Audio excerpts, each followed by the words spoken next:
Hello, this is Chef Michael with Culinary Artz Catering, and today we're going to make a demonstration of how to make steak au poivre. This is a classic favorite, often done with New York strip or with filet mignon, sometimes with ribeye, and there are some other cuts, but those are the popular three.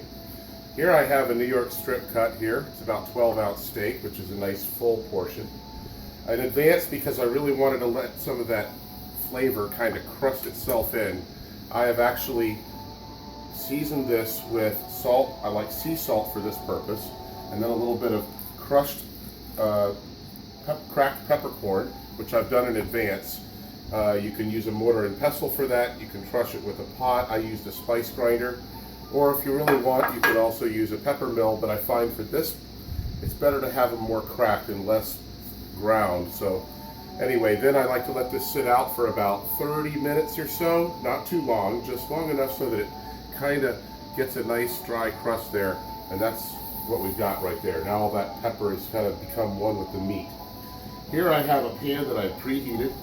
Okay, I don't want to get a nonstick pan too hot, but for this purpose it's going to be just fine. Okay, it's just starting to smoke, which is kind of a sign that it's hot. That's what I want. So you can always take it off the heat if you think it's too hot. Sometimes I can put my hand there and without touching and kind of feel the radiance of the heat. That's good. So then what I'm going to do is I'm going to add a little bit of oil. I like to use blended oil.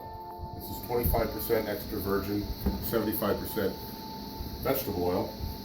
And as I move that around the pan, you can almost, if you catch it in the right light, kind of see the oil kind of convulsing, kind of moving around. That's a sign that the oil is hot and it's ready for searing. Then I'll take my tongs and I'll rest this in the pan gently. You don't really need to press it down, but just make sure that all parts of the steak are touching the pan at one time. Then you don't have to move it too much. This is sort of let it do its thing for probably at least about a minute, but you can move the oil around just a touch.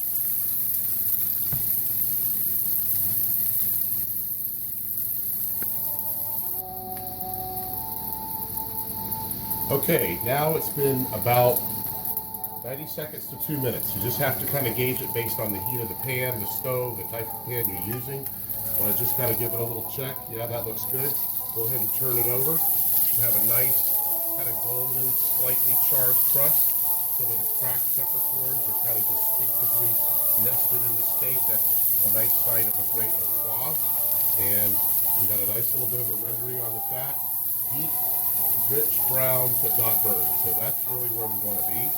And at this point, I'm probably going to let it go for about another 30 seconds or so.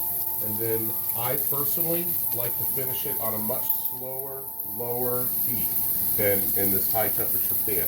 That gives me more of a red from end to end kind of a result. So I'm going to turn the heat down just a little bit. I'm going to go ahead and turn this over. I do want a nice crust on the other side. Kind of got one started, that's fine. And I'm okay with that. I'm going to move this over to like a metal platter or something that's really easy for me to put into a small oven. You can use a large oven, you can use a toaster oven. In this case, I have a toaster oven. It's set on 300 degrees. I'm going to go, it's preheated, for about 7 to 10 minutes. It depends, maybe even longer, up to 12. If you want to, depending on the thickness of the steak and the weight, but about 7 minutes, I'll probably bring that up to about a medium rare to medium, which is what I usually like. And then if you want to go with a little higher degree of doneness, then just add about roughly 2 minutes or so per doneness level. Probably by the time you get up to 12, you'd be pretty close to well done. Don't really want to dry it out, but however you like it the most. On that note, if you were to take an internal temperature guide and you want to use a thermometer and put it inside the steak. So here's an example of one that I have ready. And you can take one of these and insert it in here. Then the reading that it should give you, now this one's already been on holding for a little while, but that's actually cooled down slightly. But I should be seeing somewhere around a 130 to 140 for a nice medium rare, and it may carry over just a little bit for you, so you want to be careful of that. But anyway, we're going to be using that steak in just a moment, but that one was cooked right to that medium that I really wanted to see. What I've done here though is I took and I scraped out some of the excess, but I don't want to really get rid of the fond, they call that, a little bit of crusted steak flavor, just some of that extra oil I don't want. Now I want to recover some of that heat. I don't want to, now here is kind of the critical part. They say to use cognac, sometimes a cooking brandy can work well. And I really only need about 1 ounce, so I have a 2 ounce measure here. Best not to have the whole bottle in your hand when you do this, because you never know what could happen. But you want to be very careful.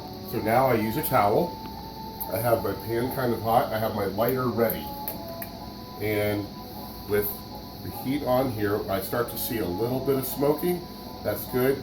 I'm going to go ahead and pull this away from the heat, especially have an open coil burner or a gas stove. And then there, it's going to burn off the brandy. It didn't take very much. That was actually pretty fast. That's fine. Now I'm going to add about 2 ounces of heavy cream. So I can measure that, or I can just, it's about enough for one steak. That's going to reduce just a little bit. And this doesn't take very long, but this is making a nice pan au poivre gravy with the flavors of the steak and so forth. Now, some people like this to be kind of on a white cream sauce with just the color of the steak. I'm kind of a fan of taking some reduced. I have Merlot demi-glace that we use at Culinary Artz Catering for our signature sirloin and some of our other beef dishes. And a little shot of that works really well. Because the seasoning of the salt and the pepper, every time I ever make this, it just really comes out pretty much seasoned and ready. But if you want, you could take a spoon, taste it, make sure that it had the right flavor profile. Now, as you see where it's starting to bubble, that's where it's starting to get a little thicker. Where it has a little pool in the middle, it's still kind of liquid, that's fine. You don't really have to move it too much, but just kind of move it around. You don't want it to scorch anywhere. A high temperature rubber spatula, which are usually have the more colored handles and they're a little thicker. That's good for this purpose right here. It's going to move it around just a bit, and that looks like it's almost there. We want this to cone spoon. So for example, I was to take this spoon and nest it over the back, you can see that it coats the spoon. So that's what we're looking for. I like this consistency, that looks good. I'm going to take this off the heat. And the last touch would be the plating. I'll get myself a nice clean plate. You can do to plate this by itself, or you can plate it with a starch and vegetable component. Here's the steak that we have ready to go. Place that in the middle. Then you would take your brandy cream, cognac au poivre cream, and you can just ladle right out of the pan if you want. This is the right amount for this steak. I like to leave some of the crust showing, so I'm just going to kind of go down the middle, just like that. And that's fine. Maybe move it around a little bit so I've kind of got a nice coating on the plate. If you like, take a little bit of parsley, add a little bit of color, a little bit of greenery.